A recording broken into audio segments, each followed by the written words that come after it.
This debate is a rematch, yet so much has changed since the two men first faced off in Cleveland, Ohio 4 years ago, and in their final debate in Nashville, Tennessee, nearly 4 years ago. CNN's Jeff Zeleny brings us now this look at how much the United States, the world, and these two candidates have changed since they first took the stage. The historic rematch between Joe Biden and Donald Trump is anything but a rerun. A vastly different set of issues are driving this race as the president and former president come face to face for their first debate of the 2024 campaign. 4 years since they shared a stage. You're the worst president America has ever had. Hey, Come Joe, on. in 47 months, I've done more than you've done in 47 years, Joe. Feels like an upside-down lifetime ago, back when the coronavirus pandemic was raging. I think masks are okay. You have to understand, if you look, I have a mask right here. I put a mask on, when I think I need it. This is his economy he's shut down.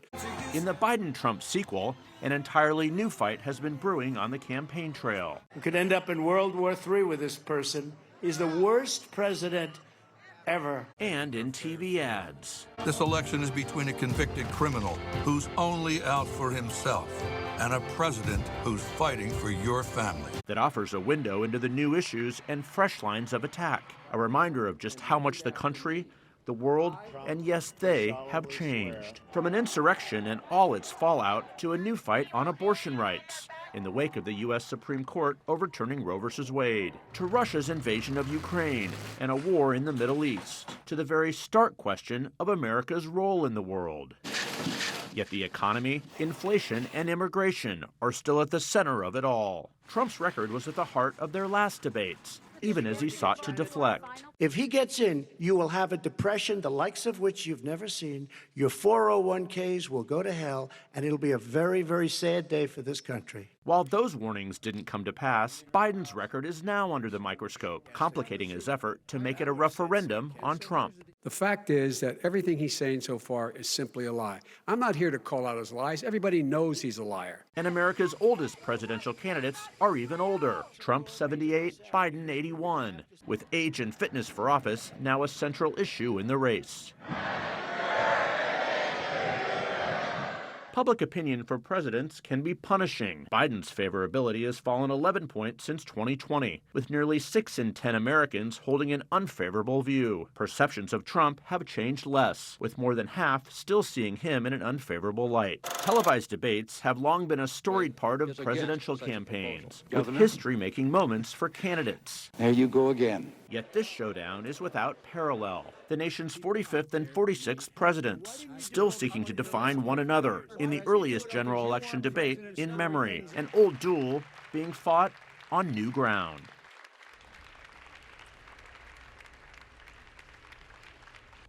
Of course, never before have two sitting presidents been face-to-face on a debate stage, a televised one at that. Jake, last time, as we remember, it was all about Trump's record, his handling of the coronavirus and the economy. This time it is about Biden's record, no doubt. Of course, they will try and make it about one another's. But the two men are the same, but boy, so much else has changed. So much has. Jeff Zeleny, stick right here. Let's broaden this out to our panel. Let's start with what's on the minds of American voters. We have a brand new poll from Fox, which shows President Biden up by 2 points. You can see him at 50%, Trump at 48%, still neck and neck. And let's point out, as always, that's within the margin of error. That's basically statistically a tie.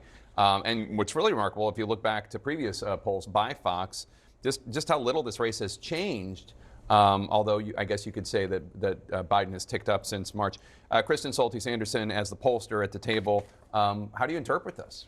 Well, when you look at those numbers, Trump's numbers have fallen a little as Biden's numbers have grown much more. He is gaining from the undecided voters, the checked out voters who have not been paying much attention. They weren't following things like Trump's trial in New York, but are beginning to tune in, and they're breaking away from third-party candidates or that undecided status and are becoming in the Biden camp. Now, the problem that Biden will have is these are lower engagement folks. They're not political junkies, and they're not necessarily regular voters. So he's got both a persuasion problem and a turnout problem he's got to face. Interesting. Mark, you worked on the Trump campaign in the past. What's your take on these numbers? Well, I mean, first, the national poll numbers, it's like the meaningless sports power rankings. It's all about the swing states. But I mean, the things I took away were really the number one, Joe Biden's strong disapproval on the major issues, the economy, inflation, immigration, all double digit, and in some cases 30 points underwater.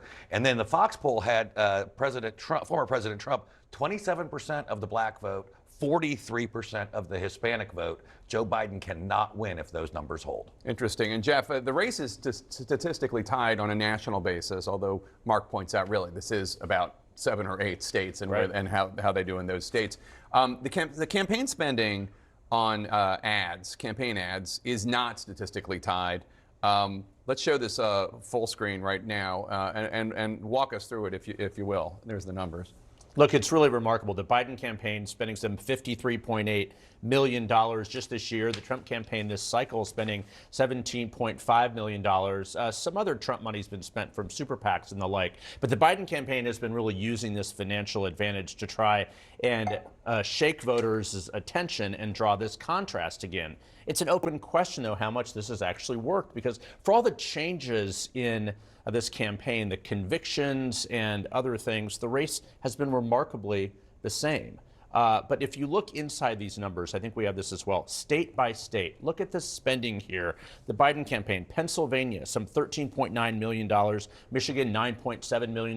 Numbers slightly hard to read here. You can see the millions on the Biden campaign side, Pennsylvania, Michigan, Georgia, Arizona, Wisconsin.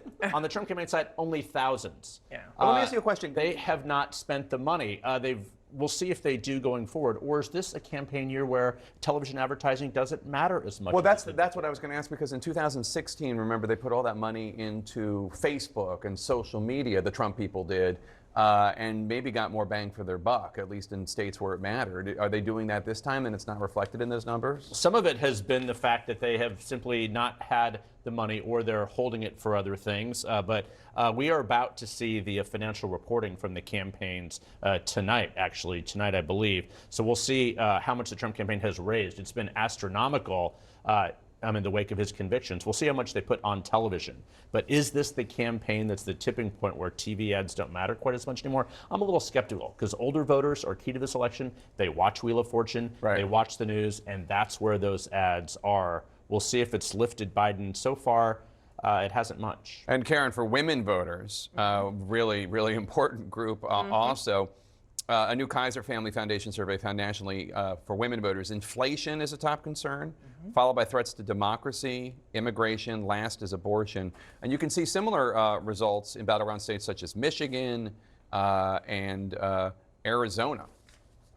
What's your take? I think there were a couple of other issues actually below abortion. Sure, a couple things. Number one, in both of these polls, I think if you take them together, women are going to be critical for both candidates. And we're seeing former President Trump continue to struggle to solidify support from women. And I don't think he's going to be able to do it. So the good news for Joe Biden is, obviously women are critically important.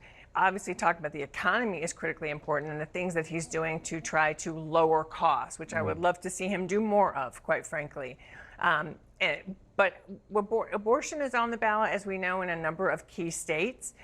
Also, contraception. I wrote a piece for CNN.com about this this week, and you've got 10 states where access to contraception and access to abortion, I think, will help drive the women's vote. It is an economic issue for women, but no question, we've got to be talking more about the things, the fact that there's price gouging and the things that the president is doing to try to lower those costs for people. Let's turn to Veep stakes, because President Trump has yet to pick a running mate. We know that it won't be Mike Pence this time around. Highly unlikely. Well, Mr. Pence hasn't even said that he's going to vote for Donald Trump, so that's a problem. The Trump campaign is sending North Dakota Governor Doug Burgum all over the country, to battleground states, of course, and ones that they want to become battleground states, such as Virginia. And he's also making the rounds on TV for Trump. Take a listen to what Governor Burgum said last night on Fox. Under Joe Biden, we're actually living under a dictatorship today where he's, bypassing Congress on immigration policy. He's bypassing Congress on protecting our border. He's bypassing Congress on student loan forgiveness. I mean, he's defying the Supreme Court. I mean, those are the things that authoritarians and dictators do, is they don't follow our democratic processes. I mean, executive orders. Anyway. Yeah. Your nice. response? You know what? Nice try. He is performing for an audience of one. They all are at this point, and they know it. One of the things that matters to Trump is how good you look on television. So that's a big part of that. But just factually, let's be clear.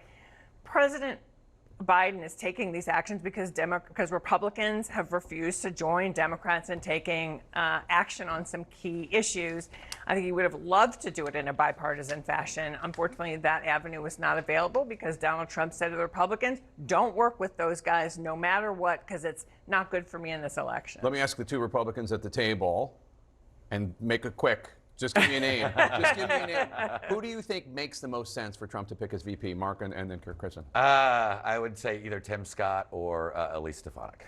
What about you? Those are two good picks. I'll say Tim Scott. Tim Scott. All right. Thanks to one and all.